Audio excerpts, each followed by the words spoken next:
चलिए, good morning everyone. Recently हमने section 2 clause 76 complete किया। बस सेक्शन 2 क्लॉज 77 डिस्कस किया।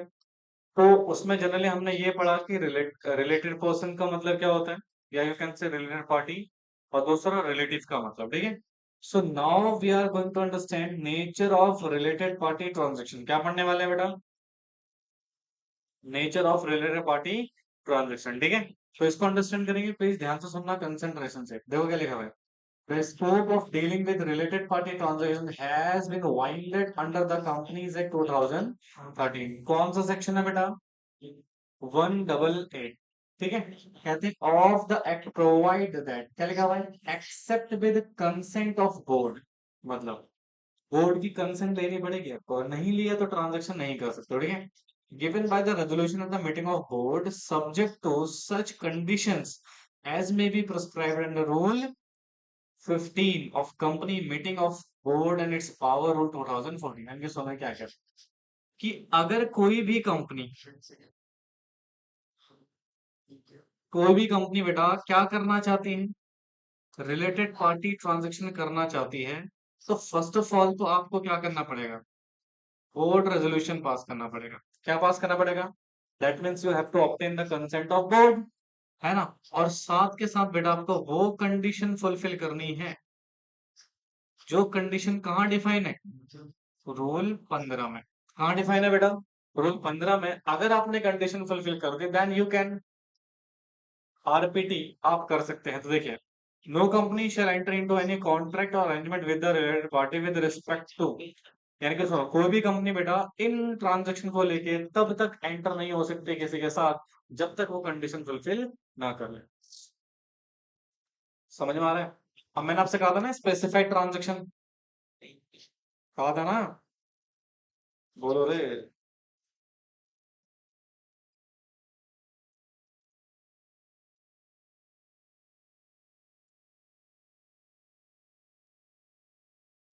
हेलो। हाँ।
ठीक है जी। तो देखो, ये कुछ स्पेसिफाइड ट्रांजैक्शन है बेटा, कहाँ पे? सेक्शन 188 में। इन ट्रांजैक्शन आप तब तक इंडल्ज नहीं हो सकते हो जब तक आपने कंडीशन फुलफिल ना कर लियो। कंडीशन जनरली क्या है बेटा? एक तो बीआर पास करना है, दूसरा रूल 15 की जो कंडीशन है वो फुलफिल करनी है। हालांकि पहले इसमें स्पेशल रेजोल्यूशन भी पास होना था, बट अब उसको हटा दिया गया है स्पेशल रेजोल्यूशन को। ठीक है। आप सुनो ध्यान से, क्या है पहले, क्या लिखा है? सेल कर रहे हो, या फिर किस चीज को? किसी भी प्रकार के गुड्स या फिर मटेरियल्स को, या मतलब कंपनी क्या कर रही है बेटा? सेल कर रही है, या फिर परचेज कर रही है, या फिर सप्लाई कर रही है, क्या बेटा? एनी गुड्स या फिर मटेरियल्स विद रिलेटेड पार्टी, तो उसको बोलेंगे रिलेटेड पार्टी ट्रांजेक्शन। क्या बोलेंगे बेटा?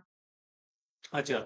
या फिर आप क्या कर रहे हो? सेलिंग या अदरवाइज डिस्पोजिंग ऑफ, या फिर बाय कर रहे हो प्रॉपर्टी ऑफ एनी काइंड। बोलो जी। क्या कर रहे हो? बेच रहे हो, या डिस्पोज ऑफ कर रहे हो, या खरीद रहे हो, क्या बेटा? किसी भी प्रकार की प्रॉपर्टी, चाहे वो मूवेबल हो चाहे वो इमूवेबल हो। Are you getting my point? बोलो बच्चों। हाँ जी, आगे। लीज कर रहे हो प्रॉपर्टी किसी भी प्रकार की, चाहे मूवेबल हो चाहे इमूवेबल हो। ठीक है। अवेल कर रहे हो या रेंडर कर रहे हो किसी भी प्रकार की services. Are you getting my point? अच्छा, फिर क्या कह रहा है, अपॉइंट कर रहे हो किसी भी एजेंट को फॉर परचेज या फिर सेल ऑफ गुड्स मटेरियल्स, किसी भी प्रकार की सर्विस या प्रॉपर्टी के लिए। मतलब सुनो, आप परचेज कर रहे हो या आप सेल कर रहे हो क्या बेटा, गुड्स या फिर या फिर और उसके लिए आप किसको अपॉइंट कर रहे हो, एजेंट को, then it is covered under 188। समझ में आ रहा है। और ये ट्रांजेक्शन किसके साथ कर रहे हो आप, रिलेटेड पार्टी के साथ, ठीक है। सच रिलेटेड पार्टी अपॉइंटमेंट, मतलब आप किसी रिलेटेड पार्टी के अपॉइंटमेंट कर रहे हो किसमें बेटा, एनी ऑफिस या फिर place of profit in the company, अपनी सब्सिडरी कंपनी में या फिर अपनी एसोसिएट कंपनी। अब जरा सुनो, आप कंपनी में रिलेटेड पार्टी को क्या कर रहे हो बेटा, किसी ऑफिस में अपॉइंट कर रहे हो या प्लेस ऑफ प्रॉफिट में अपॉइंट कर रहे हो। प्लेस ऑफ ऑफिस प्रॉफिट क्या है अभी हम समझेंगे थोड़ी देर में उसको, ठीक है। मैं क्या कर रहा हूँ ध्यान सुनना, रिलेटेड पार्टी को क्या कर रहे हो, अपॉइंट कर रहे हो किस चीज में, ऑफिस में या फिर प्लेस ऑफ प्रॉफिट में, ठीक है। अपनी कंपनी में, सब्सिडरी कंपनी में या एसोसिएट कंपनी में, देन इट इज कंसीडर क्या, रिलेटेड पार्टी ट्रांजेक्शन। क्या बोलेंगे बेटा उसको। अच्छा, अगले क्या लिखा हुआ है, underwriting or the subscription of any securities or derivative instruments of the company, यानी कि कंपनी के शेयर्स को क्या कर रहे हो बेटा, अंडर राइटर अपॉइंट कर रहे हो, किसको अपॉइंट करो बेटा, तो भी भैया उसको हम क्या मानेंगे, रिलेटेड पार्टी ट्रांजेक्शन। तो कितनी ट्रांजेक्शन हो गई टोटल, 7। मैं याद करनी है, ठीक है। हालांकि इनके ट्रांजेक्शन की लिमिट भी है, क्या है बेटा, लिमिट भी है, वो हम थोड़ी देर पढ़ेंगे। पहले क्या है, सेल, परचेज, सप्लाई, गुड्स या फिर मटेरियल, ठीक है। सेल कर रहे हो, डिस्पोज ऑफ कर रहे हो या फिर बाय कर रहे हो क्या, किसी भी प्रकार की प्रॉपर्टी, लीज कर रहे हो किसी भी प्रकार की प्रॉपर्टी को, अवेल कर रहे हो या रेंडरिंग कर रहे हो एनी सर्विसेज को, अपॉइंट कर रहे हो एजेंट किस लिए, परचेज के लिए, सेल के लिए, goods material service property, right. या किसी रिलेटेड पार्टी को अपॉइंट कर रहे हो कहाँ पे, ऑफिस में या प्लेस ऑफ प्रॉफिट में।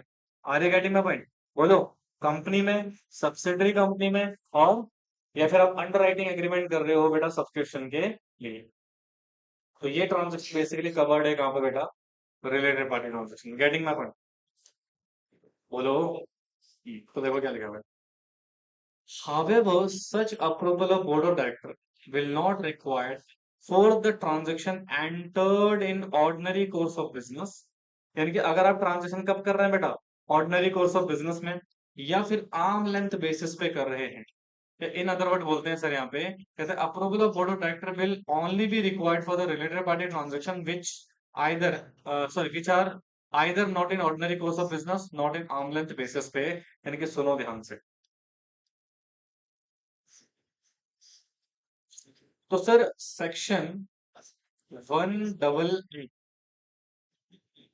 में कुछ ट्रांजेक्शन स्पेसिफाइड है, क्या है बेटा, कुछ ट्रांजेक्शन स्पेसिफाइड है। अप्रोक्सीमेटली कितनी ट्रांजेक्शन है ये, 7, है ना।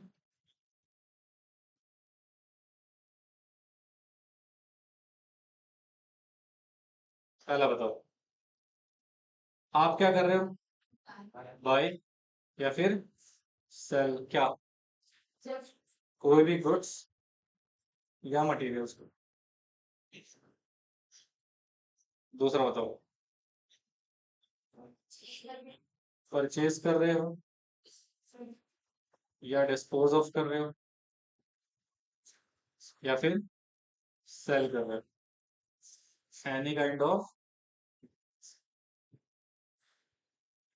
प्रॉपर्टी। तीसरा, leasing of any kind of property. समझ आ रहा है, हाँ जी। अगला है, अवेल कर रहे हो, अवेलिंग मतलब सर्विस रिसीव करना, या फिर रेंडरिंग मतलब सर्विस प्रोवाइड करना,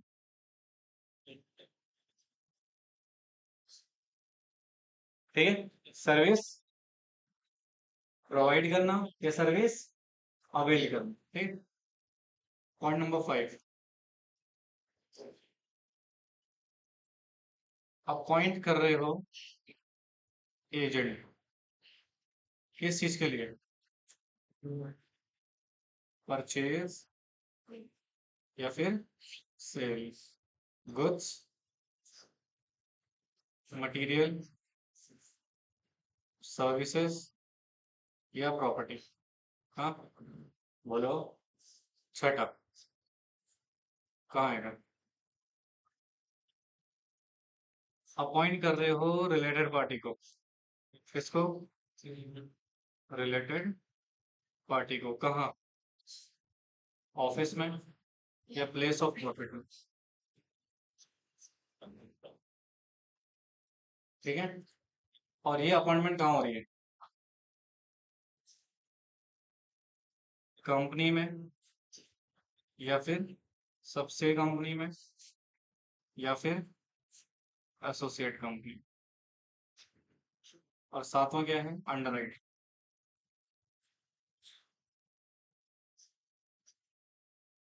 भाई ये ना इतना दुखी कर दिया इस लैपटॉप ने मेरे को, देख रहे हो? क्या था बेटा? अंडरराइटिंग। ठीक है। तो ये 7 तरह के ट्रांजेक्शन स्पेसिफाइड है कहाँ पे? आप सुनिए क्या कर रहा है, आप कहानी सुनना क्या कर रहा है। If our transaction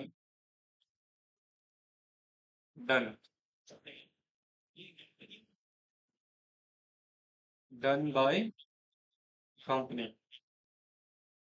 ordinary course of business में, बेटा ordinary course of business में and arm length basis of, हाँ जी, आर्म लेंथ बेसिस पे। बोलो बच्चों। तो अगर ऑर्डिनरी कोर्स ऑफ बिजनेस में कर रहे हो या आर्म लेंथ बेसिस पे कर रहे हो, तो भैया सबर है 2 मिनट। अगर आप ऑर्डिनरी कोर्स ऑफ बिजनेस में ट्रांजेक्शन कर रहे हो या फिर आर्म लेंथ बेसिस पे ट्रांजेक्शन कर रहे हो भैया, तो यहाँ पे नो नीड बोर्ड कंसेंट, यानी कि बीआर की कोई जरूरत आपको नहीं है। यानी कि बीआर की जरूरत तभी पड़ेगी जब transaction ordinary course of business में नहीं है या फिर आर्म लेंथ बेसिस पे नहीं है। समझ में आ रहा? हेलो। अब प्रश्न आता है ऑर्डिनरी कोर्स ऑफ बिजनेस क्या है? क्योंकि कंपनी जो भी ट्रांजेक्शन करेगी सारे ऑर्डिनरी कोर्स ऑफ बिजनेस में तो होगा। हाँ। दूसरा, आर्म लेंथ बेसिस का कॉन्सेप्ट क्या है? राइट। तो इसको लेके एक सिंगल वर्ड में डिस्क्राइब थोड़ी करेंगे इसको, तो उसका पूरा का पूरा एक कॉन्सेप्ट है। देखो दिख रहा है आपको? देखिए ध्यान से। तो पहला मतलब किसका लिखा हुआ है? ऑर्डिनरी कोर्स ऑफ बिजनेस कहते हैं ब्लैक लॉ डिक्शनरी। एक डिक्शनरी है बेटा, कौन सी?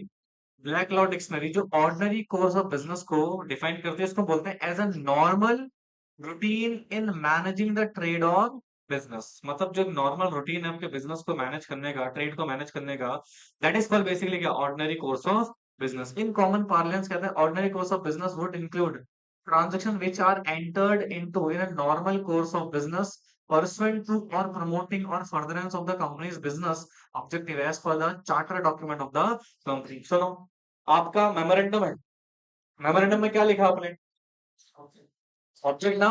तो ऑब्जेक्ट फॉर एग्जांपल जो भी ऑब्जेक्टिव है उसी ऑब्जेक्टिव के लिए काम करे तो वो क्या हो गया आपको? Ordinary course of business. क्या हो गया? भाई कंपनी का काम है फॉर एग्जांपल मैन्युफैक्चरिंग, अब वो कंपनी प्रॉपर्टी बेच रही है, आपके ऑब्जेक्टिव में डिफाइन है क्या ये? नहीं। एंड यू आर सेलिंग क्या? It is not ordinary course of business, ये ऑर्डिनरी कोर्स ऑफ बिजनेस नहीं है। Then it is covered under this particular situation, you have to obtain the consent of board if such transaction done with related party. समझ में आए? नहीं है? मतलब में तो आ गया हो? आ गया दिखा रहा? तो एक कॉल ना सब मेरे को पढ़ाने टाइम पे करनी पड़ेगी। और इसको लिखो आप लोग। हेलो। हाँ जी। नमस्ते जी। यार मैंने आपको उस समय क्या समझाया था? मेरी बात सुनो। मैं सब समझ गया, वो करते हैं काम में। मैंने आपको उस समय क्या समझाया? अभी तो मैं क्लास में हूँ। फिर तुम आ 2 बजे आ जाओ।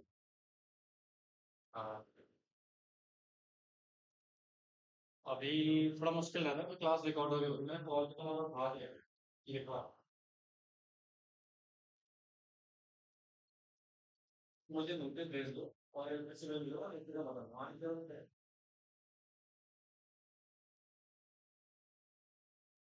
50 रुपये बचाने चक्कर में ना लाए।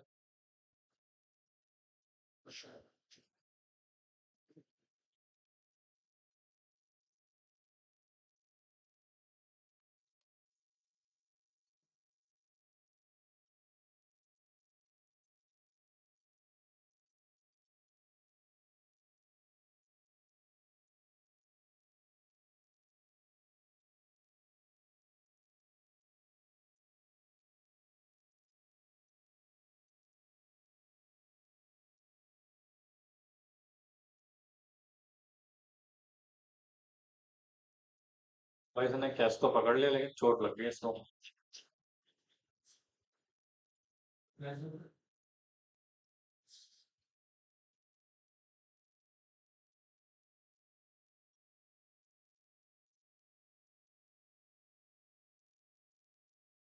लिख रहे हो? जल्दी लिखो थोड़ा सा। समझ आ रहा है तुम्हारे कुछ? ये बताओ, ऑर्डिनरी कोर्स ऑफ बिजनेस समझ आए? कॉमन फाइनेंस में क्या है बेटा? जो भी हमारे डॉक्यूमेंट्स में लिखा होगा हमारा ऑब्जेक्टिव, अगर हम उसी के बेसिक्स उसी के फर्दरेंस में काम कर रहे हैं, वो क्या माना जाएगा? उसके अलावा अगर हम कोई काम करें तो क्या माना जाएगा? Other than ordinary course of business. ठीक है। अब आता आर्म लेंथ का मतलब क्या होता है?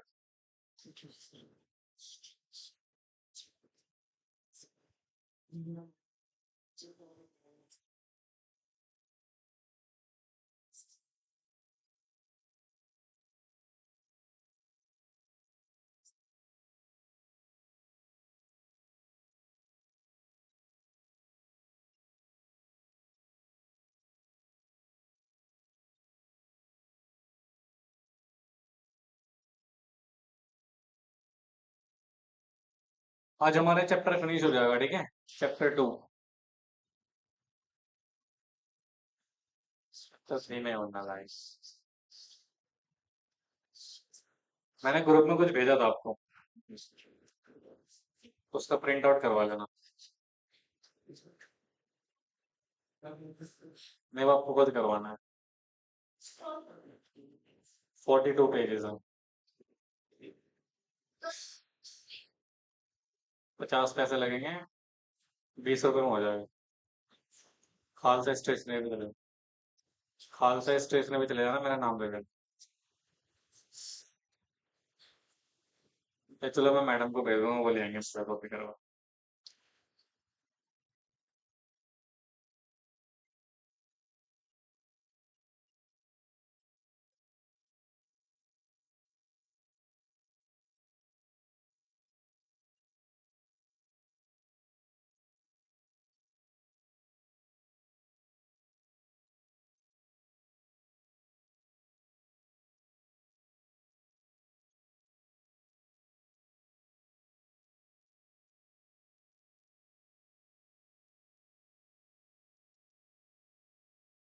ओए वैभव, एक बार मैम को बुला के लाना।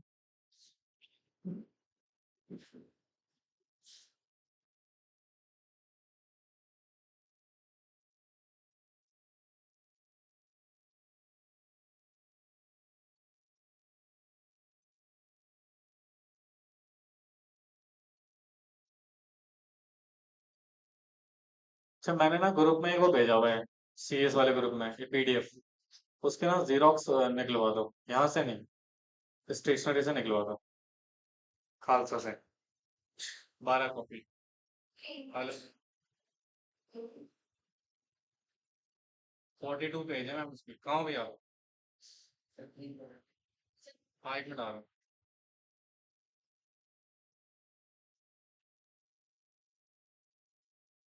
आ रहा है।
ये लिखा आपने?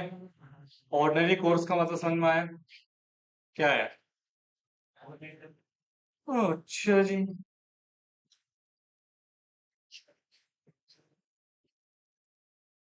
क्या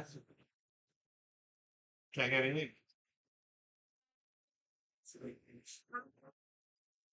तुमने देख भी लिया गाड़ी?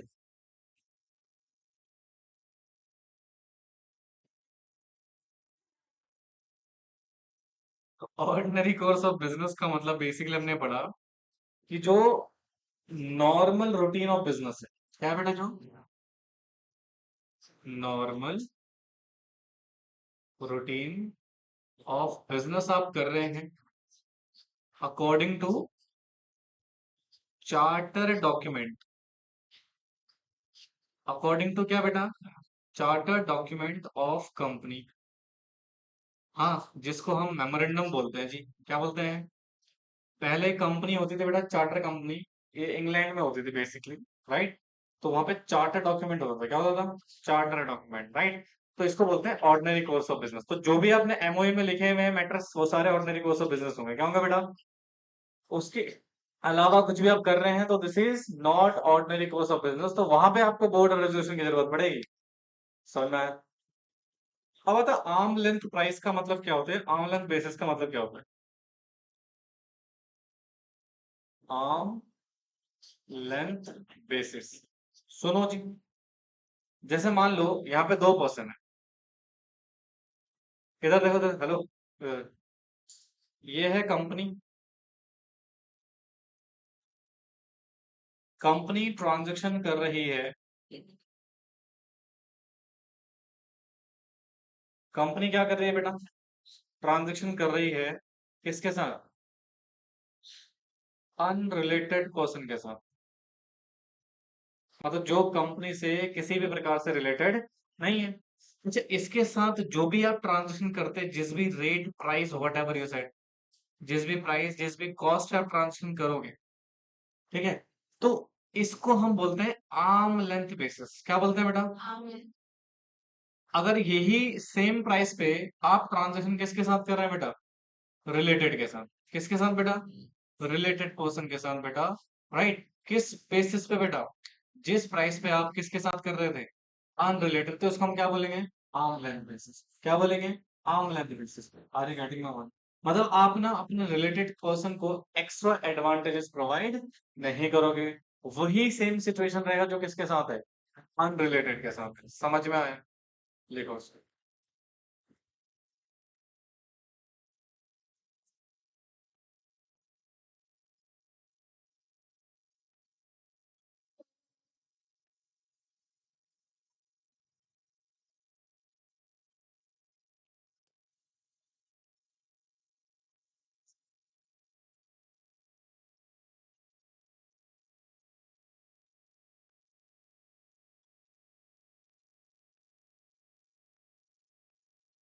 आर्टर डॉक्यूमेंट है वो। Normal routine of business according. कितने साल हो गए पढ़ते पढ़ते मेरे सुनने लायक? बड़ी हालत है।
क्या कर दो? क्या?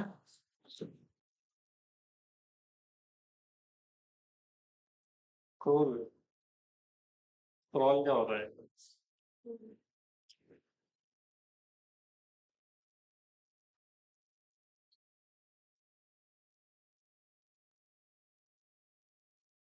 फेवरेट ना ना।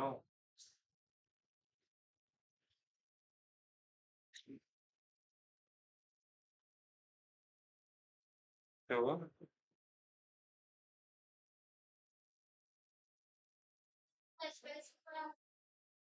हाँ।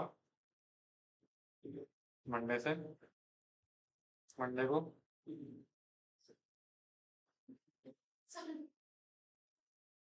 अपकमिंग मंडे जब भी आएगा।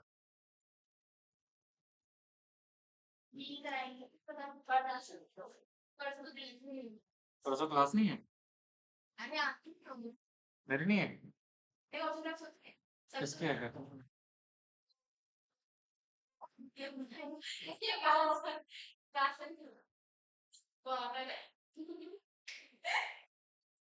जैसे ही क्लास होते हैं।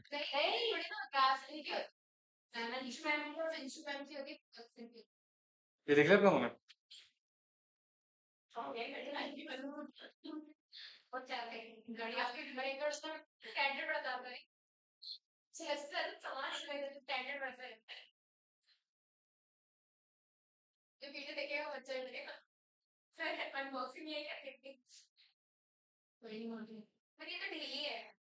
टाइट हो जाएगी।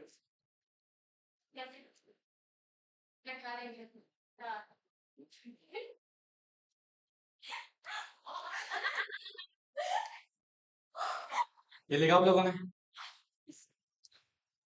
तो देखो आर्म लेंथ बेसिस में डिफाइन किया हुआ है, ध्यान सुना। तो कहते हैं sir arm length means a transaction between, क्या लिखा हुआ है, two related parties that is, क्या लिखा हुआ है, conducted as if they were unrelated. मतलब आपको रिलेटेड के साथ ऐसे ट्रांजेक्शन करनी है जैसे आप क्या हो, अनरिलेटेड हो। क्या हो बेटा? So that is there is no conflict of interest. यहाँ पे क्या नहीं होना चाहिए बेटा? कोई कॉन्फ्लिक्ट ऑफ इंटरेस्ट नहीं होना चाहिए। समझ में आया? बोलो बेटे। हाँ जी। So that is the basic situation regarding क्या, आर्म लेंथ बेसिस। क्या बोलते हैं बेटा इसको? Arm length basis. समझ में आया कि नहीं आया? नहीं आया? कोई डाउट, कोई इफ, कोई बट? अच्छा जी, तो ये हो गया हमारा सिचुएशन। अरे देखो क्या लिखा है। तो कह रहा sir the approval of board of director can not be obtain by passing of resolution by circulation. The law specifically require resolution pass in the duly convened meeting of board of directors and only there after contract arrangement can be entered. मतलब simple सी बात आपने पढ़ा था, section 175 मैंने बोला था कि जब हमारे पास एक राइट होता है हम रेजोल्यूशन कैसे पास करवा सकते हैं बेटा? सर्कुलेशन। बट सर्कुलेशन यहाँ पे अलाउड नहीं है। यहाँ पे आप सर्कुलेशन से रेजोल्यूशन पास नहीं कर सकते। अगर आपको रेजोल्यूशन पास करना है तो कैसे करोगे? हाँ जी, बोर्ड मीटिंग कंडक्ट करके। हाँ जी, बोलो बेटे। हाँ, तो बोर्ड मीटिंग करनी पड़ेगी, बिना बोर्ड मीटिंग के काम नहीं चलेगा। समझे? यानी कि सर्कुलेशन से तो यहाँ पे रेजोल्यूशन पास नहीं होगा। आई होप सो समझ में आया होगा। अब जरा ओपन अपने एक टर्म पढ़ा था, office or place of profit, पढ़ा था ना? नाउ लेट अंडरस्टैंड करते हैं इसका मतलब, ये सिचुएशन क्या है। देखो, एज पर एक्सप्लेनेशन किसकी बेटा, ऑफ सेक्शन 188, क्या लिखा हुआ है, office or place of profit को डिफाइन किया गया है। मतलब क्या है इसका, any office or place where such office or place is held by. मतलब आप कोई ऑफिस, ये क्या लिखा बेटा, प्लेस वेयर सच ऑफिस, ठीक है, या फिर place is held by. Place कौन होल्ड कर रहा है बेटा? Director. If the director holding it receive from a company anything by way of remuneration. और भाई आपके डायरेक्टर ने पोजीशन होल्ड करी है और उसको कुछ ना कुछ रिसीड हो रहा है, किसके टर्म्स में बेटा? Remuneration term, over and above the remuneration to which he is entitled as a director. Suppose मैं वैसे आपको पढ़ाऊंगा एक section 197 managerial remuneration. Let assume, मान लो मैंने ना इसको सोनाली को अपॉइंट कर लिया ऑफिस में, ठीक है। अब नॉर्मली इसको मिलना चाहिए था फॉर एग्जांपल 10 रुपए, मैं पे कर रहा हूँ 12 रुपए। मैं क्या पे कर रहा हूँ? Over and above the ordinary payment. भाई 10 रुपए देने चाहिए थे, कितने दे रहा हूँ? दैट मीन्स सर ये आपने अपॉइंट किया हुआ है किस प्लेस पे, इसको मानेंगे प्लेस ऑफ प्रॉफिट। क्या मानेंगे बेटा? बाय वे ऑफ क्या बेटा? सैलरी, फीस, कमीशन, परक्विजिट्स या एनी रेंट फ्री अकोमोडेशन या अदरवाइज आप पेमेंट। मतलब सिंपल सी बात है, आपने डायरेक्टर को अपॉइंट किया है और आप उसको पेमेंट कर रहे हो जितना वो डिजर्व कर रहा है, जितना वो एंटाइटल्ड है उससे ज्यादा। दैट इज कॉल्ड व्हाट बेटा? प्रॉफिट ऑफिस या प्लेस ऑफ प्रॉफिट। पहला पॉइंट क्लियर हो? बोलो। ठीक है, रेमुनरेशन आप ज्यादा दे रहे हो, क्या दे रहे हो बेटा? अच्छा आगे देखो, क्या लिखा हुआ है? एन इंडिविजुअल, भाई एनसीआर कर दो उसको, है ना? एन इंडिविजुअल अदर देन क्या? डायरेक्ट। भाई ऊपर तो स्पेसिफिकली किसके बारे में बात कर रही है? डायरेक्टर के बारे में। नीचे क्या बोल रहे हैं? कोई भी इंडिविजुअल किसके अलावा? डायरेक्टर के अलावा, ठीक है। अच्छा डायरेक्टर के अलावा या फिर एनी फ्रॉम, या फिर प्राइवेट कंपनी या other body corporate if the individual firm, private company, body corporate holding it received from company anything by way of remuneration, salary, fees, commission, perquisites या रेंट फ्री अकोमोडेशन अदरवाइज। मतलब simple सी बात है, अगर आपने office किसको hold कर रखा बेटा? किसी इंडिविजुअल को, किसके अलावा? डायरेक्टर के अलावा, बोलो। या फिर कोई फर्म या फिर प्राइवेट कंपनी या फिर other body corporate if such individual, such firm, such private company या body corporate holding it receipt, क्या कर रहे हैं बेटा?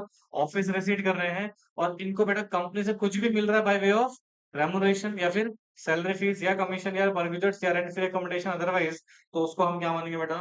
ऑफिस या प्लेस ऑफ प्रॉफिट। तो भैया उस केस में आप रिलेटेड पार्टी ट्रांजेक्शन में फंस जाओगे। किसमें फंस जाओगे? तो आप कर तो सकते हैं, बट आपको क्या पास करना पड़ेगा? Board resolution. समझ में आया? अभी तक तो बोर्ड रेजोल्यूशन की बात चल रही है। अच्छा सुनो, इसमें आपने एक एक्सेप्शन पढ़ा था कि अगर ऑर्डिनरी कोर्स ऑफ बिजनेस में काम चल रहा है या आर्म लेंथ में है, तो फिर क्या बोर्ड रेजोल्यूशन की जरूरत है आपको? नहीं सर, आर्म लेंथ में नहीं है या फिर ऑर्डिनरी जो कोर्स ऑफ बिजनेस है उसमें नहीं है, then you required to obtain the resolution from the board. समझे? बोलो यार। हाँ जी, यहाँ पर कुछ एग्जाम्पल्स लिखा हुआ है, ये मैं आपको बाद में चल के पढ़ाऊंगा जब मैं 197 आपको कराऊंगा, ठीक है। अभी हमारा 197 पेंडिंग है, उसमें काफी चीजें पढ़ेंगे आप। अगला पॉइंट क्या लिखा हुआ है? Information to be board for related party transaction. अब आता है कौन सा रोल बेटा? भाई अभी तक हम क्या पढ़ रहे थे? सिर्फ सेक्शन 188। अब एंट्री किसकी हो रही है भैया? रूल्स की। तो रूल्स क्या कह रहे हैं, सुनो ध्यान से। कहते हैं sir, provided that a company shall enter into any contract arrangement with related party subject to the following condition namely. मतलब आपको नीचे दी गई सारी कंडीशन फुलफिल करनी पड़ेंगी यदि आप क्या करना चाहते हैं? रिलेटेड पार्टी के साथ ट्रांजेक्शन एग्जीक्यूट करना चाहते हैं। तो समझ में आ रहा है? अब देखो क्या लिखा हुआ है, the agenda of board meeting at which resolution is propose to be moved shall be disclose. मतलब जिस बोर्ड मीटिंग में आप रेजोल्यूशन को प्रपोज कर रहे हैं, राइट, कोई ना कोई एजेंडा होगा ना, तो उस एजेंडा में आप ये नीचे दी गई डिटेल्स को मेंशन करेंगे। कितनी डिटेल है? 1 2 3 4 5 6 7, राइट, 7 प्रकार की डिटेल है जो आपको किसमें मेंशन करना पड़ेगा बेटा? उस रेजोल्यूशन में जो आप बोर्ड मीटिंग में प्रपोज कर रहे हैं उस एजेंडा के थ्रू। समझे? बोलो यार। हाँ जी, पहला क्या? नाम किसका? और नेचर ऑफ रिलेशनशिप, मतलब भाई नाम क्या है और उसके साथ किस नेचर का, कौन से कंडीशन में फंस रहे हो, सेक्शन 2 क्लॉज 76 वो आपको डिफाइन करना पड़ेगा। दूसरा, nature, duration of contract, particulars of the contract and arrangement. मतलब कॉन्ट्रैक्ट का नेचर क्या है, ड्यूरेशन क्या होगा, हाँ जी, इसका पार्टिकुलर्स क्या है, वो सारी चीजें आपको डिस्क्लोज करनी पड़ेंगी। अच्छा मटीरियल टर्म्स, मटीरियल का मतलब होता है इंपॉर्टेंट। मटेरियल का मतलब क्या होता है? Important terms of contract and arrangement including the value, अगर कुछ है तो आपको डिस्क्लोज करनी पड़ेगी। कोई एडवांस पेड या एडवांस रिसीव कॉन्ट्रैक्ट के लिए आपको, आपने कुछ एडवांस दिया है या कुछ एडवांस लिया है, इसका भी डिस्क्लोजर आप देंगे हमें। समझ में आ रही बात? हाँ। मैनर ऑफ डिटरमाइनिंग क्या बेटा? Pricing and other commercial terms both included part of the contract not consider part of the contract. मतलब आपने प्राइस कैसे डिसाइड करा है, आपने टर्म्स कैसे डिसाइड करे हैं, वो तरीका आपको हमें बताना पड़ेगा, वो मैंने डिफाइन करना पड़ेगा, भले ही वो कॉन्ट्रैक्ट का पार्ट हो या कॉन्ट्रैक्ट का पार्ट ना हो। समझ में आ रहा है? अच्छा, whether all factor relevant to the contract have been consider, क्या सारे फैक्टर्स को कंसीडर किया गया है? अगर नहीं तो detail of the factor not consider, जो कंसीडर नहीं करें वो डिस्क्लोज करना पड़ेगा। समझ में आ रहा है? अगला, एनी अदर इन्फॉर्मेशन जो भी रेलेवेंट है, इंपॉर्टेंट है बोर्ड को डिसीजन लेने के लिए, तो ये सारी चीजें आप डिस्क्लोज करोगे किसमें बेटा? अपने एजेंडा में, अपने रेजोल्यूशन में। समझ में आए? यहाँ तो कोई दिक्कत, कोई परेशानी? बोलो।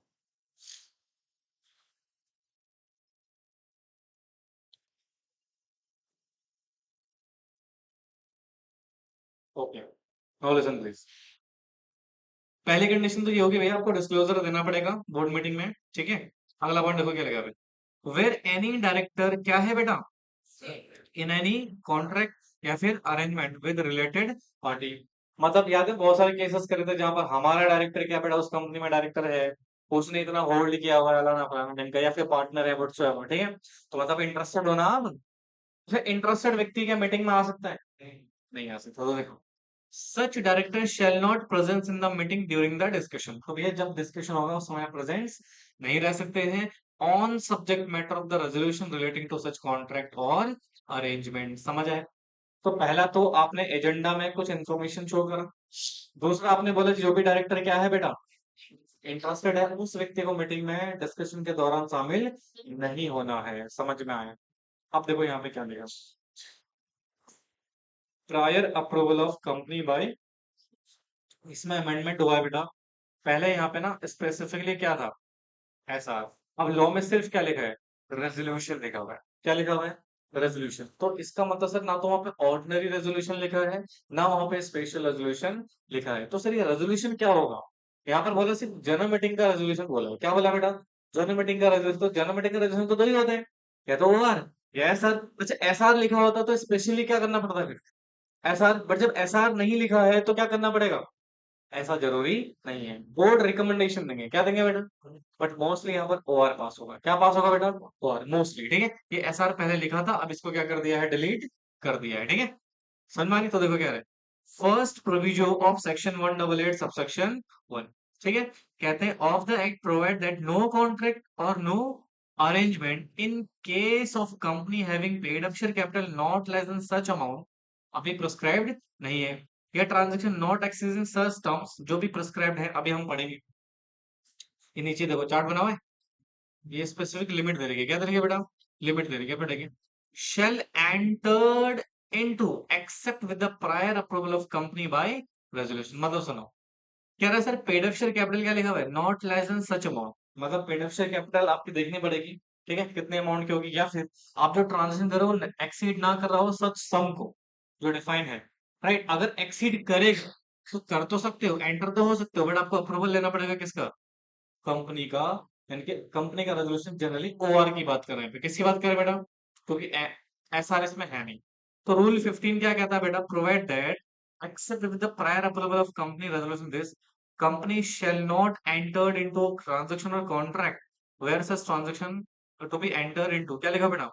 अ contract arrangement with respect to, क्या लिखा? क्लॉज ए से लेके clause A of this particular subsection the criteria mention. याद है? आपने कितनी, 7 पढ़े थे? कितने पढ़े थे? 7 ट्रांजेक्शन पढ़े थे। हाँ, तो हम 7 ट्रांजेक्शन को लेके यहाँ पे लिमिट दे रखे। क्या दे रखे बेटा? लिमिट। अगर ये लिमिट एक्सीड करेगी तो रेजोल्यूशन पास करना है, अदरवाइज नॉन रेजोल्यूशन सफिशिएंट है। इधर सुनो, ध्यान सुना प्लीज। भाई हमने ये पढ़ा सेक्शन 188 सबसेक्शन 1 में, हमने स्पेसिफाइड ट्रांजेक्शन पढ़े। क्या पढ़े? प्लीज बेटा ध्यान से सुनना, थोड़ा सा ना कॉम्प्लिकेशन है यहाँ। स्पेसिफाइड ट्रांजेक्शन कितनी पढ़ी थी हमने वो? 7। कितनी पढ़ी थी बेटा? 7। याद है? बताने को, sale purchase any goods and material. दूसरा, purchase dispose of selling any kind of property, leasing of property. Next, avail or rendering service. Next, appoint agent को अपॉइंट करो इन सब कामों के लिए, ठीक है? Next, appointment related party in office or place of profit में, ठीक है? नेक्स्ट, अंडर राइटिंग, ठीक है, ठीक है, ठीक है। तो these are the basic situation, 7 प्रकार के हमारे क्या है बेटा? अब सुनो, ध्यान तो सुनना। सर यहाँ पे अगर ये ट्रांजेक्शन आप कर रहे हो ऑर्डिनरी कोर्स ऑफ बिजनेस में, क्या कर रहे हो? एंड आर्म लेंथ बेसिस पे। किस पे कर रहे हो? अच्छा, तो मुझे एक बात बताओ, क्या आपको बोर्ड के अलग से रेजोल्यूशन की जरूरत है? नो नीड पीआर, हमें पीआर की जरूरत नहीं। बोलो। अच्छा, सिचुएशन नंबर 2, अगर ये not ordinary course of business, क्या कह रहा है बेटा? बोलो। और ना ही किसमें, आर्म लेंथ बेसिस पे, तो इस केस में क्या करोगे? Need board resolution. किसकी जरूरत पड़ेगी बेटा? बोर्ड रेजोल्यूशन की जरूरत पड़ेगी। Are you getting my point? आप सुनो ध्यान से। राइट, अब मैं इन दोनों को ही यहाँ पे कवर कर रहा हूँ। ठीक है, विद इन लिमिट स्पेसिफाइड। एक तो जब भी लिमिट लिखता हूँ तो लिमिटेड क्यों हो जाता है? With in limit specified, limit कहाँ स्पेसिफाइड है? रूल 15 में। कहाँ पे? अच्छा, या फिर एक्सीड लिमिट स्पेसिफाइड। समझ में आ रहा है मैं क्या बोल रहा हूँ? कहाँ पे? रूल 15 में। अगर भैया ये वाला केस है, फिर तो ये सफिशिएंट है जी। कोई ऐसा हजार या कोई भी ओवर पास करने की जरूरत नहीं है। बट यदि ये हो गया है, तो फिर आपको एक और एक्स्ट्रा ये तो करना ही पड़ेगा। एक एक्स्ट्रा काम और करना पड़ेगा, क्या? रेजोल्यूशन ऑफ कंपनी पास करना पड़ेगा। क्या पास करना पड़ेगा? तो इन जनरल अगर मैं बोलूं तो यहाँ पर आपको क्या पास करना पड़ सकता है? Ordinary resolution. क्या पास करना पड़ेगा बेटा? Ordinary resolution. Getting my point? समझ आया? पहले क्या मेंशन था यहाँ पे? ऐसा यही कह रहा है बेटा ये, बेसिकली। ठीक है, अब ये क्राइटेरिया क्या है देखो, लिमिट कब एक्सीड माना जाए? सबसे पहले क्या लिखा हुआ है? Sale, purchase, supply of goods material वगैरह, अगर ट्रांजैक्शन वैल्यू मोर देन या इक्वल टू है, क्या बेटा? 10% ऑफ एनुअल टर्नओवर। मतलब मैं ना गुड्स बेच रहा हूँ, मटेरियल बेच रहा हूँ, यस, खरीद रहा हूँ, या सप्लाई कर रहा हूँ, गुड्स। ठीक है, किसके साथ? रिलेटेड पार्टी के साथ। और उसकी वैल्यू अगर बराबर है या ज्यादा है 10% ऑफ टर्नओवर का, तब मैं किसमें फंसूंगा? आरबीटी में। And I have to obtain the resolution of company. नहीं आया समझ? पक्का? फिर भी हाँ, वैल्यू एक्सीड होगी तो। Are you getting my point? नहीं आ रहा तुम्हें? नहीं आ रहा? मतलब तो आ गया हो। शाबाश, बच्चे तुम अच्छे हो। हाँ बेटा बोलो। हाँ, नहीं हो सकता ऐसा। तुमने ससुराल में थोड़ी है तुम कुछ भी करवा लो। ब्राह्मण ही हो। तो बस से क्या कर रहे हो आप? सेल। क्या कर रहे हो? सेल, या फिर परचेज। निधि, समझ में आ रहा है? यार ये मुझे गुस्सा आ रहा है। इतना दुखी गुस्से में क्यों रहते हो तुम क्लास में? इनको देखो, डांट सुनते रहते, बेइज्जती करा, फिर भी हंस रहे होते हैं। या फिर क्या कर रहे हो? पीछे ही बैठी एक लड़की, वो खाम के दांत दिखाती रहती, इतने बड़े बड़े दांत।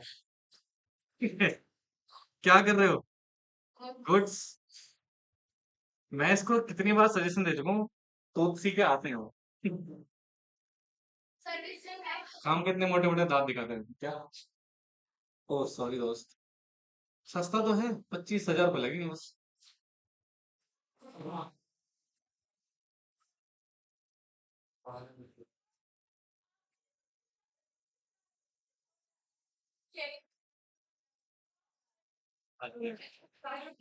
कोई बात नहीं, होता है। ठीक है, सेल कर रहे हो, परचेज कर रहे हो, और अगर ये शट अप, लेस देन है कितना? 10% ऑफ एनुअल टर्नओवर।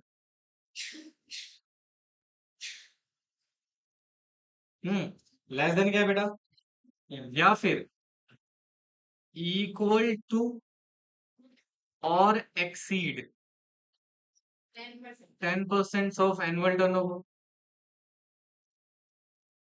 हेलो, समझ में आ रहा है कि नहीं आ रहा? बुझे कि नहीं बुझे? बुझ गए। अच्छा, यहाँ पे सिर्फ क्या कर रहे थे ना, अगर ऑर्डिनरी कोर्स ऑफ बिजनेस में नहीं है तो, आर्म लेंथ में नहीं है तो क्या पास कर देना, बोर्ड रेजोल्यूशन। अच्छा, अगर आर्म लेंथ बेसिस पे है, बोर्ड रेजोल्यूशन की जरूरत है क्या? नहीं है। ऑर्डिनरी कोर्स ऑफ बिजनेस में है तो फिर नीड नहीं है भैया बोर्ड रेजोल्यूशन अलग से इसके लिए, रिलेटेड पार्टी के लिए अलग से अप्रूवल की जरूरत आपको नहीं। अरे मैं यहाँ अज्यूम करके चल रहा हूँ कि आप आर्म लेंथ बेसिस पे नहीं कर रहे हो, ठीक है। अच्छा, अगर ये एक्सीड कर गया वैल्यू, तो भैया आपको यहाँ पर ओआर पास करना पड़ेगा। क्या पास करना पड़ेगा? ओआर पास करना पड़ेगा, यानी कि भाई लॉ में क्या ओआर लिखा है? नहीं। लॉ में क्या लिखा है? कंपनी का रेजोल्यूशन। क्या लिखा हुआ है? कंपनी का रेजोल्यूशन। तो हम यहाँ ये मान के चल रहे हैं कि पहले इसमें एसआर था, उसको हटा के रेजोल्यूशन लिख दिया, तो हम ये मान के चल रहे हैं जनरली कंपनी क्या करेगी, ओआर पास करके। बट जैसे इन देवी जी ने क्वेश्चन पूछा था, क्वेश्चन अच्छा पूछती है बट गलत टाइम पे पूछ लेती है। इन्होंने ये बोला था कि सर क्या कंपनी अपने आर्टिकल में इस रेजोल्यूशन को एसआर कर सकती है क्या? अच्छा मुझे बताओ, अगर कंपनी इसको एसआर कर रही है तो कुछ गलत कर रही है?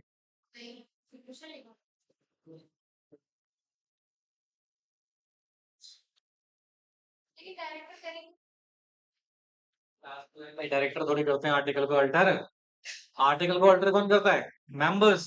अब मेंबर को लग रहा है रिलेटेड पार्टी में लोग अनड्यू बेनिफिट दे जा रहे हैं, एक काम करो इस रेजोल्यूशन को ना आर्टिकल में एसआर कर दो। करो, एसआर करो। हो सकता है क्या? बिल्कुल हो सकता है सर, ठीक है। क्योंकि आप लॉ का वॉयलेशन थोड़ी कर रहे हैं। अगर लॉ में ओआर लिखा होता देन, अच्छा ओआर लिखा तब भी तुम एसआर कर सकते हो, तब भी तुम लॉ फॉलो कर रहे हो। अच्छा, अगर एसआर लिखा होता ओआर कर सकते थे? नहीं sir, there is a problem.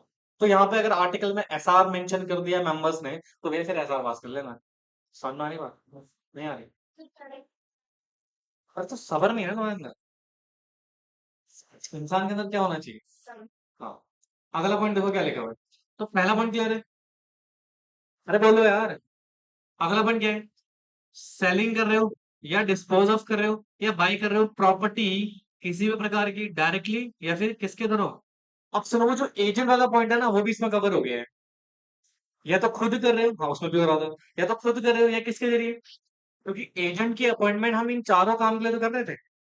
समझ में आ रही बात? ऊपर के जितने भी चार पॉइंट लिखे थे उन सबके लिए हम एजेंट भी अपॉइंट कर सकते हैं। हाँ। तो कह रहा आपकी ट्रांजेक्शन वैल्यू कितनी है, बराबर है या फिर एक्सीड कर रही है किससे? 10% ऑफ नेटवर्थ। नहीं आया? देखो तो, क्या कर रहे हो, what you are doing actually. आप कर रहे हो सेलिंग या डिस्पोजिंग ऑफ या फिर purchase.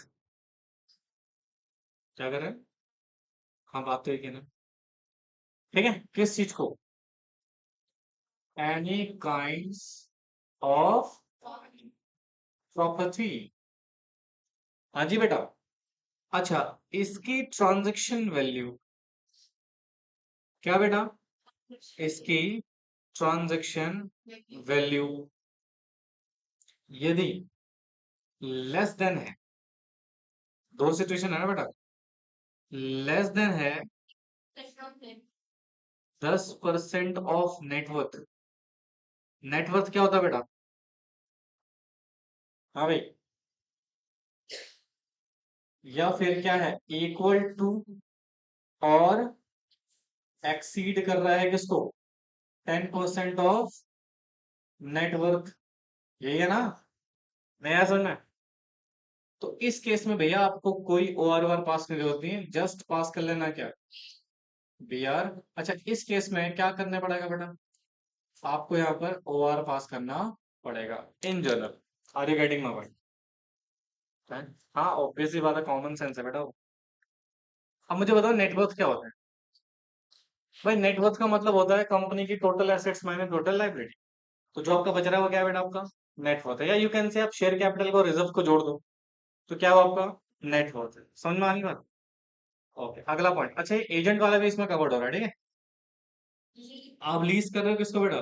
Property of any kind. Value क्या है बेटा आपकी? ट्रांजेक्शन वैल्यू 10% के बराबर है या ज्यादा है किसके बेटा? एनुअल टर्नओवर की। बोलो यार। पॉइंट नंबर 3, आप क्या कर रहे हो? Leasing of any kind of,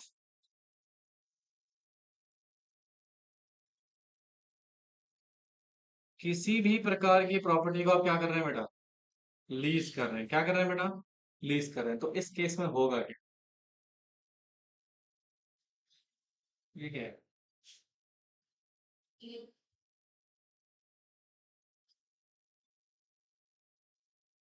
transaction, देख रहे हो?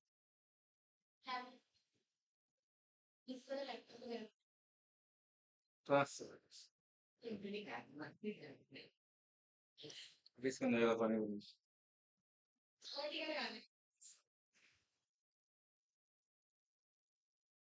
लेस देन, लेस देन कितना? 10% ऑफ,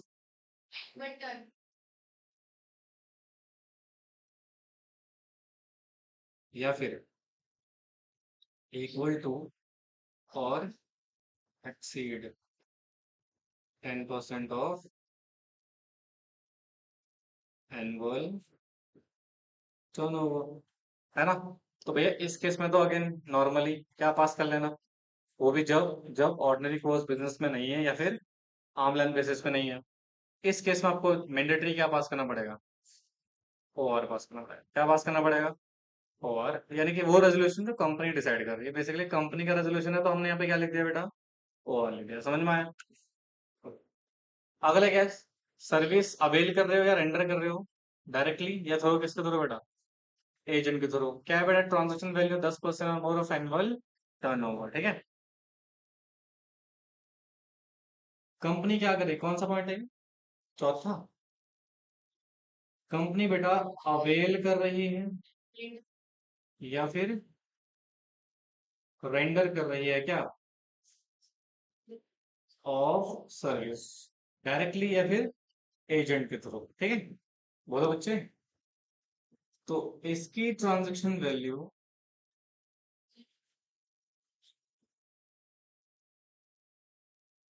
सेम ही है।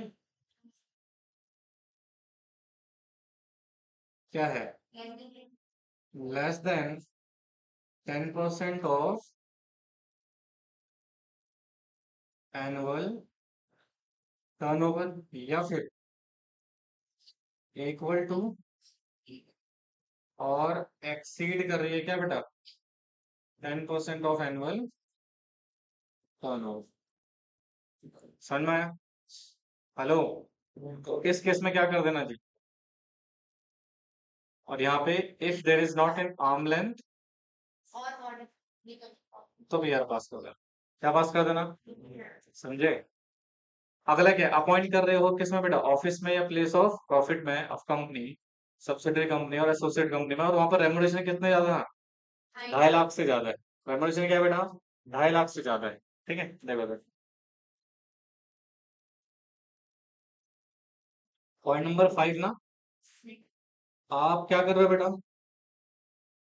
अपॉइंटमेंट कर रहे हो ऑफ रिलेटेड पार्टी का। कहाँ पे? ऑफिस या फिर प्लेस ऑफ प्रॉफिट में। ठीक है। और जो यहाँ पर रेमुनरेशन दी जा रही है, क्या दी जा रही है? रेमुनरेशन।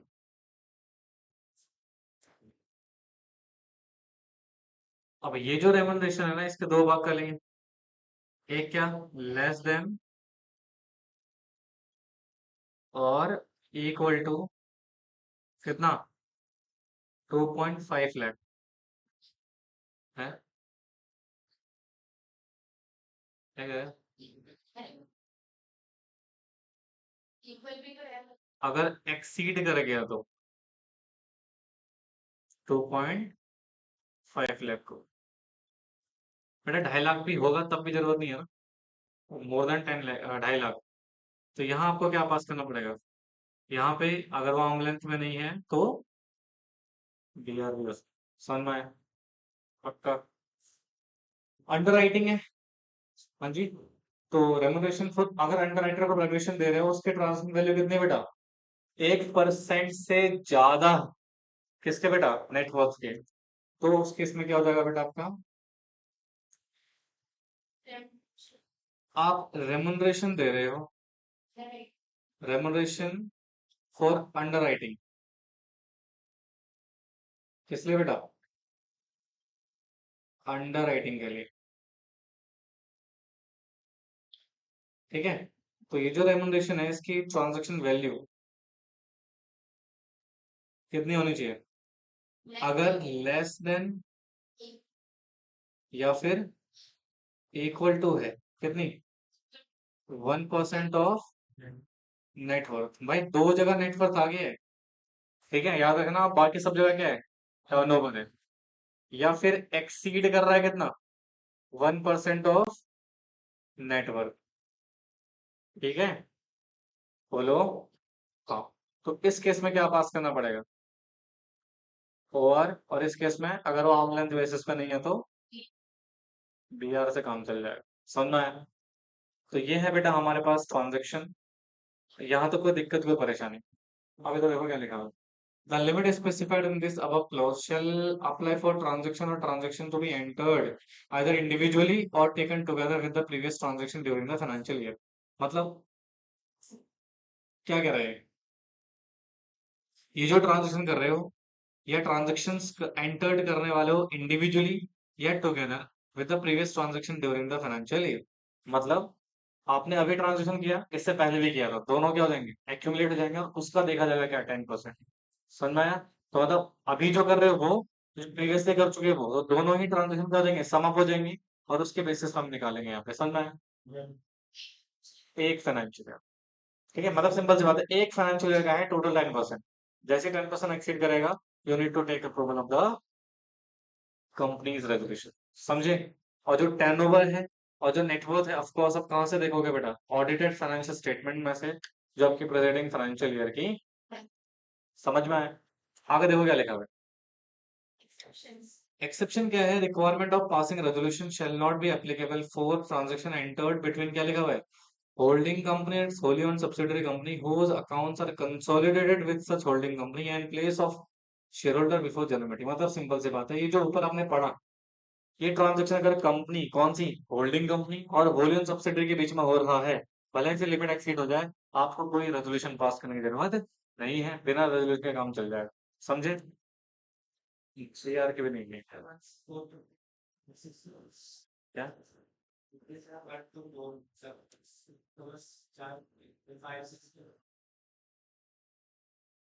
सच बेटे ट्रांजेक्शन थोड़ी कर रहा है तू, पांचवे छठे में ट्रांजेक्शन वैल्यू थोड़ी हो रही है, वो तो सैलरी है अपनी। क्या बोल रहा है? अरे तो वो भी तो रेमुनरेशन दे रहा है तू, नहीं समझा? वो भी तो ट्रांजेक्शन वैल्यू थोड़ी, वो रेमुनरेशन है, क्या है? और ये ट्रांजेक्शन वैल्यू की बात कर रहा है। ठीक है, आगे देखो क्या लिखा हुआ है। इन case of Holi own subsidiary company if resolution is pass by the holding company it shall be sufficient for the purpose of entering into transaction between Holi own subsidiary and holding. अगर बेटा एक कंपनी रेजोल्यूशन पास कर लिया है तो वो sufficient है दूसरी के लिए, तो दूसरी को अलग से क्या नहीं करने की जरूरत है बेटा? रेजोल्यूशन पास करने की जरूरत नहीं है। समझ में आया? आगे देखो क्या लिखा हुआ है। कहता है इन्फॉर्मेशन टू बी प्रोवाइडेड, कहता था explanatory statement annexed with the notice. Basic बात है, जब आप ऑर्डिनरी रेजोल्यूशन पास करो तो नोटिस दोगे ना यार, तो उस नोटिस में क्या लिखोगे? नाम ऑफ रिलेटेड पार्टी, उस डायरेक्टर का, उस केएमपी का नाम जो रिलेटेड है, नेचर ऑफ रिलेशन क्या है, nature, material terms, monetary value, etcetera etcetera, या एनी अदर इन्फॉर्मेशन, ये सारा चीज आपको मेंशन करना पड़ेगा किसमें बेटा? ठीक है। अब क्या लिखा हुआ? Party not to vote on resolution. Obvious सी बात है, कौन नहीं करेगा वोट? जो इंटरेस्टेड है। देखो, second provision of this particular section of the act provide no member of company shall vote on such resolution to approve any contract or arrangement which may entered into by company if such member is related party। Obvious सी बात है, अगर वो interested है, related है, तो vote भी नहीं कर सकता है। क्या नहीं कर सकता है बेटा? वोट नहीं कर सकता है। This shall not apply to the company in which 90% or more member in are related of the promoter of the related। मतलब सिंपल सी बात है, देखो क्या लिखा है भाई, एक ऐसी कंपनी जहां पर कितना 90% या उससे ज्यादा मैम रिलेटिव्स हैं किसके, प्रमोटर के, या फिर रिलेटेड पार्टीज है, तो वहां पर फिर ये ऑब्वियस सी बात है ना, 90% मेंबर क्या है, रिलेटेड ही है, तो वहां पर फिर ये प्रोविजन एप्लीकेबल नहीं होगा। फिर वो डेफिनेटली आप आराम से वोट भी करो, जो मर्जी करना करो, मोर देन पूरी कंपनी किसकी है बेटा, रिलेटेड, तो तुम अपना ही नुकसान करोगे अगर गलत डिसीजन लोगे फिर, तो वहां पर ये प्रोविजन एप्लीकेबल नहीं हो। समझ में आए? यहाँ तो कोई दिक्कत कोई परेशान पक्का। अब देखो कुछ एग्जामिशन मिली हुई है प्राइवेट कंपनी को। प्राइवेट कंपनी को exemption in case of private company second proviso of this section is shall not apply, मतलब ये वाला ये अप्लाई नहीं है, ये वाला मतलब प्राइवेट कंपनी मेंबर वोट डाल सकते हैं। ठीक है, एग्जामिशन तो गवर्नमेंट कंपनी कहते हैं इन case of government company first and second दोनों ही प्रोविजन एप्लीकेबल नहीं है, ना तो फर्स्ट प्रोविजन एप्लीकेबल है और ना ही सेकंड प्रोविजन एप्लीकेबल है। समझे?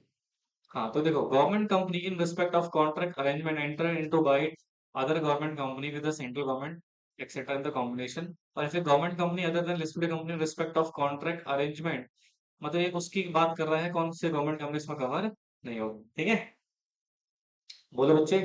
हमें कह रहा है सर एग्जामिशन है किसको, आईएफएससी कंपनी को, तो सेकंड प्रोविजन इसके ऊपर भी एप्लीकेबल नहीं। ठीक है, बोर्ड रिपोर्ट में डिस्क्लोजर देना पड़ेगा। अब सबसे पहले आपने इसको कॉपी कर लिया,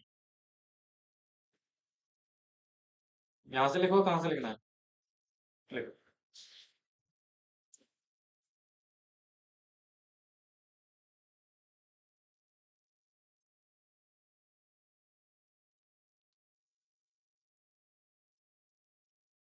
अंजलि पानी ला दो।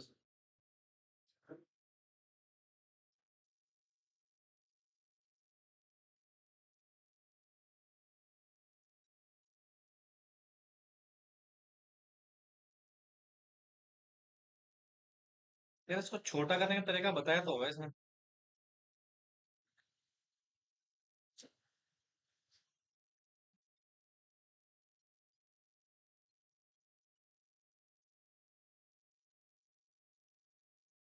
इधर आओ, सुना लो।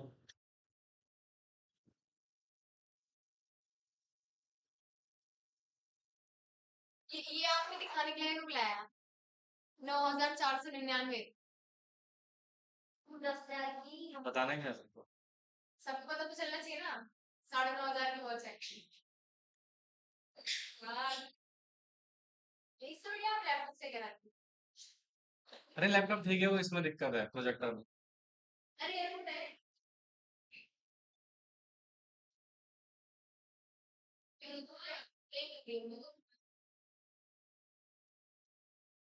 पीडीएफ तो भेजा हुआ मैंने, तुम ग्रुप में भेज दो उसको, दोबारा भेज दो।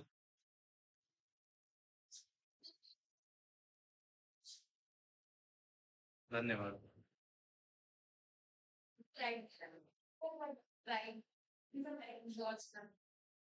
वही होगी 9499 के लिए।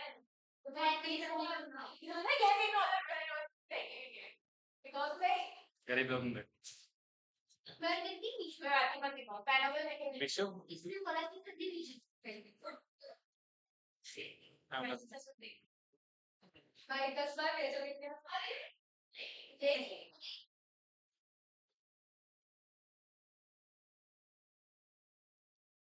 कोई नहीं, ये भेजा दूसरे का बहुत सरप्राइज करेंगे।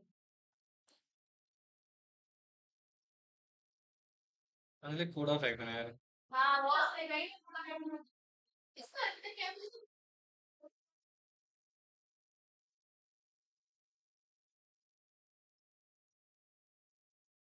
वो है ना हार्दिक पांडे के बारे में सुना आपने, 20 करोड़ की वॉच पहनी है।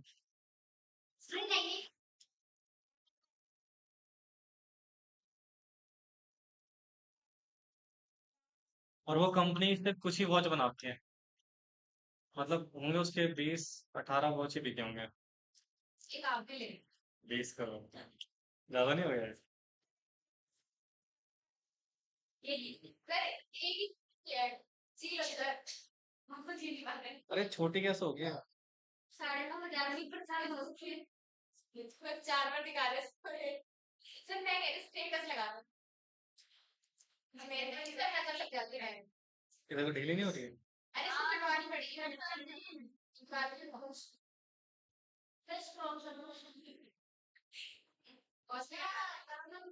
नहीं हमारे अंजलि जी ने लिखा कहाँ है? अंजलि अच्छा अभी अभी पानी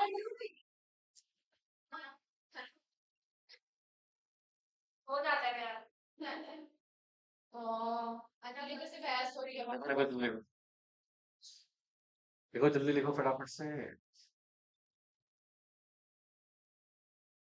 यार ये तो ढीली हो गई यार। कुछ है कुछ तरीका तो होगा इसको छोटा करने में। देखना पड़ेगा।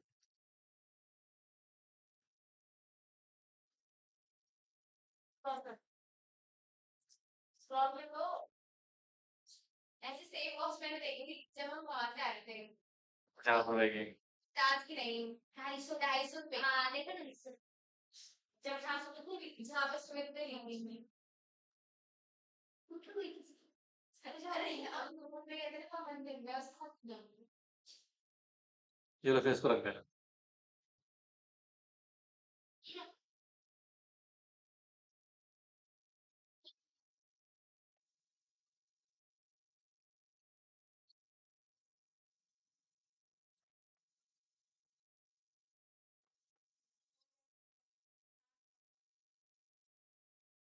ये नहीं करना मतलब अगर दूसरे का नहीं बोला तो ये नहीं पूछना अंजलि जी का हो गया था ना।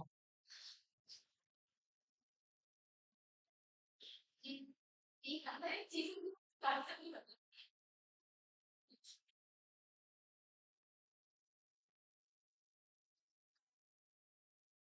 जल्दी करो खत्म करवाना है नालायक हो ये चैप्टर आज। Do it faster please. दस फॉलो ये बोल रही है बेटा ये बोला do it faster faster please. ये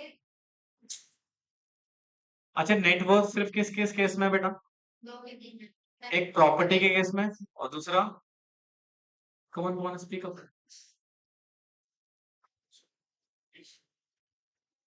प्रॉफिट प्लेस ऑफ प्रॉफिट में जो था बेसिक। क्या हुआ? लिखो फिर।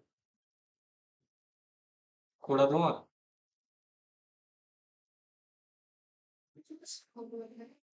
क्या बोलते हैं समस्या।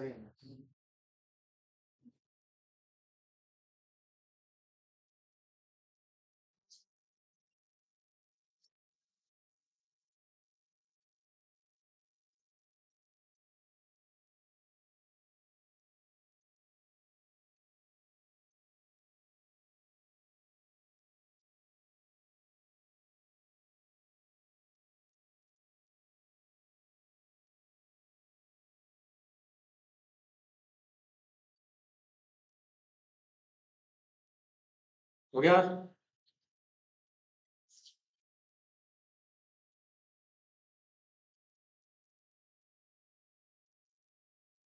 बेटा और भी लिख रहे हैं। केवल आप ही थोड़ी हैं इस दुनिया में।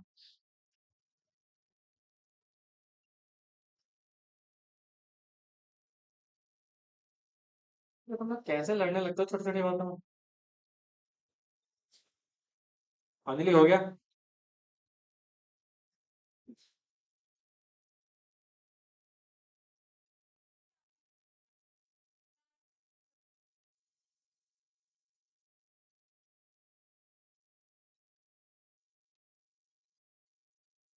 बहुत जल्दी है। एक हुआ आ रहा है वैसे इसका स्कोर तो ठीक ही है 224। इंडिया ने कितना बनाया था लास्ट मैच में 265 ना। आई होप ये मैच जीत जाएंगे लोग। जीत जाएंगे हमारी तरह हो रहा है। दो मैच आगे तीसरा जीतेंगे। और कोइंसिडेंटली तीसरा मैच में हमने ही फील्डिंग ली थी याद है?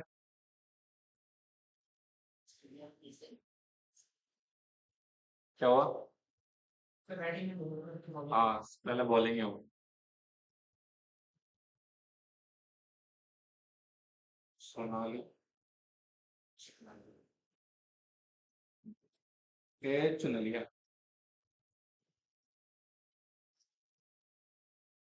लंच क्या लाई हो तुम? हाँ। पूरी लाई होगी। हो गया दोस्तों?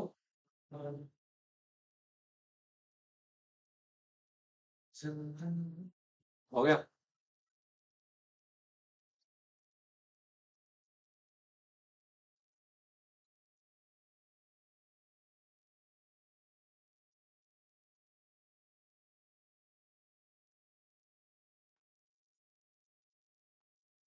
मैं जब भी आउट करूँ भाई।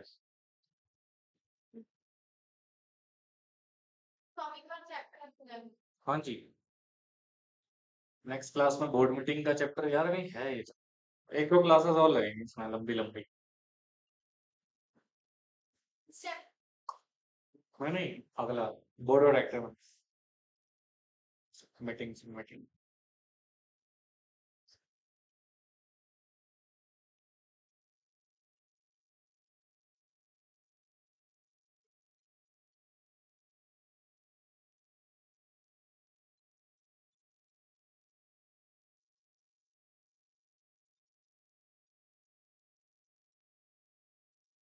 हो गया अंजलि? नवंबर। सारी सब्जेक्ट टैक्स का और सिक्योरिटी लॉ। विकास से। कौन सा वो भी मैं पढ़ाऊंगा ईसीएल। कोई इकोनॉमिक्स। पहले मैंने सोचा था फिर मैं क्या रहने दो यार ईसीएल में पढ़ा दूंगा कि उसमें सारा एक तो दो पार्ट में इंटेलेक्चुअल प्रॉपर्टी राइट है और आपका फैमा वगैरह है। मजा आएगा था पढ़ने में। हो गया बेटे? अंजलि जी हो गया? ये तो मैं नहीं कह सकता है। मार्च मान लो।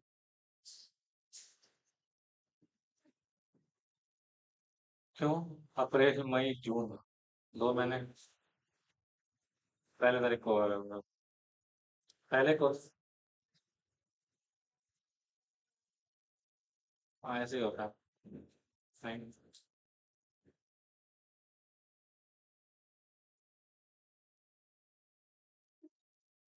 कल क्लास है तुम्हारी? अच्छा ट्यूसडे से ना एसबीएल भी लेके आना ठीक है। मॉर्निंग सेशन एसबीएल का होगा फिर उसके बाद कंप्लीट होगा। सर मैंने नहीं लिखा है तो जल्दी करो ना। टेंशन नहीं लेना तो कहीं नहीं जा रहा हाथ से हाँ छोड़ दिया तो मैंने ले लिया।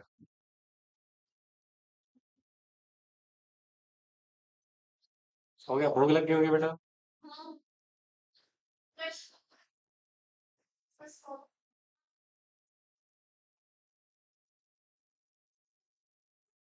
ठीक है यार बात बोल दी बहन है ना मेरी।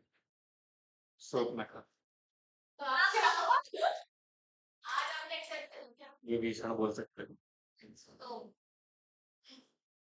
तो मैं पहुंचे पीछे बैठा हुआ है। क्यूट सा रावण।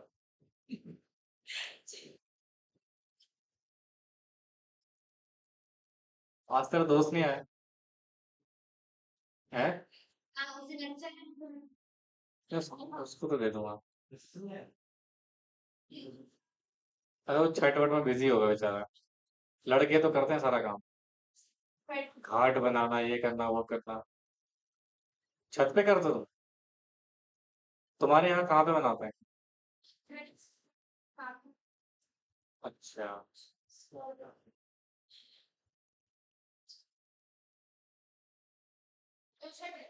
मतलब गंगा नदी के पास जो होता है ना वैसा शक्ल नहीं सकता तो मतलब सच में अलग ही होता है जैसे गाँव में भी जो होता है और एक यमुना जी है यहाँ पे वहां पे भी होता है पानी कितना गंदा है यमुना का?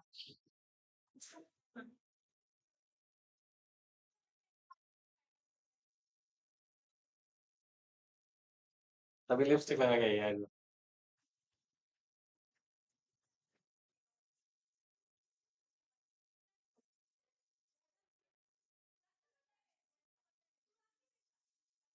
ऑटो वाले भैया ने देखा होगा, और किसने देखा होगा?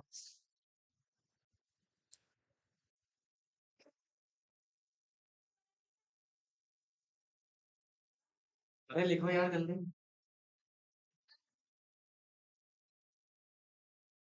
अच्छा ये समझ आया आप लोगों को? हेलो। अच्छा इसके नीचे ना नोट पॉइंट लिख लेना तो है। समझ नहीं। लिखो, एक नोट पॉइंट लिखो फटाफट से। अच्छा हाँ, ये हो गया सबका। नहीं नॉट पॉइंट, नॉट पॉइंट लिख दिया तो कि वही बोलो मैंने। हाँ नहीं नहीं करेक्ट सही से लिए होने तो दो हाँ लिखो लिखो लिखो, लड़ाई करने लग जाओ फिर। दोनों की तरह है कर दो तो मेरे को क्या मैंने मुझे वैसे नहीं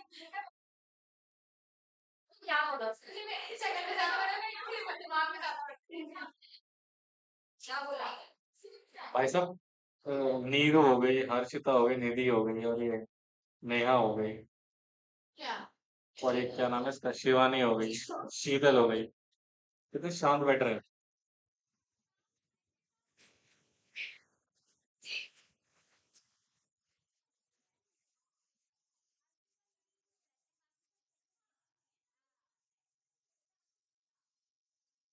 धीरे धीरे बोलो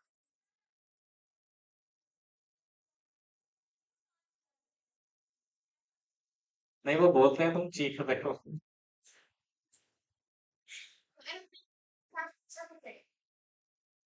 किसने कहा?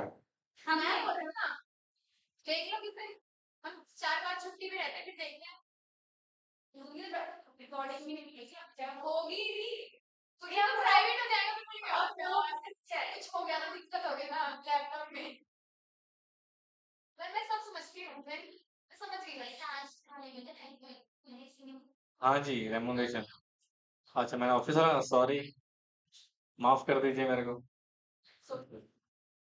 अंडर राइटिंग वाले में होगा, ठीक है।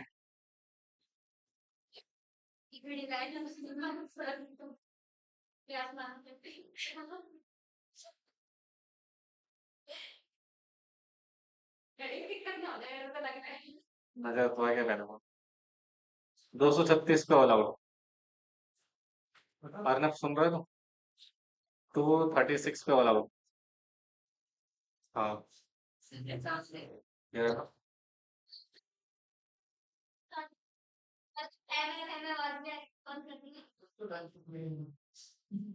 मैंने बोला जीतेगी इंडिया जीत गए हालांकि अभी मैच है भाई, ऑस्ट्रेलिया है सामने। नोट पर लिखो। लिखो, if above specified transaction, if above specified transaction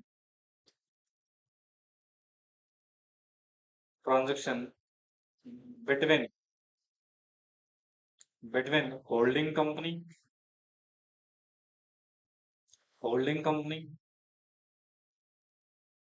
and holding company and wholly owned subsidiary company, wholly owned subsidiary company,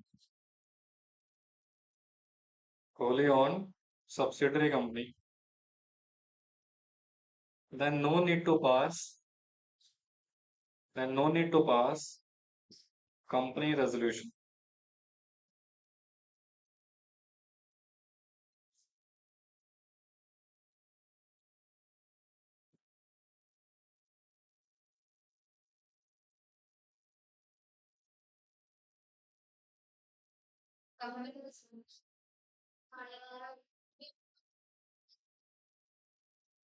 ये लिखा आप लोगों ने?